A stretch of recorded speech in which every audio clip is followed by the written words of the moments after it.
Hello everyone, welcome back to our channel Login 8. In this video, I will guide you on how to sign in Amazon Kindle account. So if you also want to sign into your Amazon Kindle account, this video is just for you. Follow the simple steps and you'll be able to do it.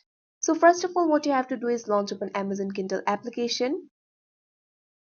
You can see over here Amazon Kindle is opened. At bottom right corner, you'll be able to see the option for more. All you have to do is tap on it. Now you'll be led to this kind of interface. Here you can see four options.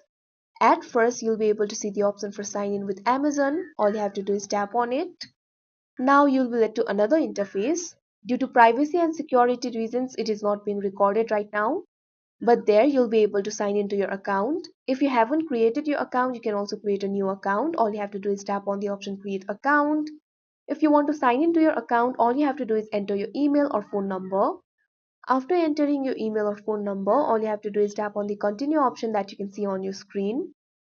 Now you'll be led to another interface. There you'll have to enter your Amazon password. If you have forgotten your password, you can also tap on the option forgot password and then you'll be able to reset it. After you have entered your password, all you have to do is tap on the sign in option that you can see on your screen.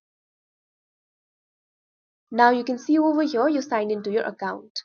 So that is how you sign in Amazon Kindle account. I hope you found this video helpful. Thank you for watching. Make sure to like, share and subscribe to our channel.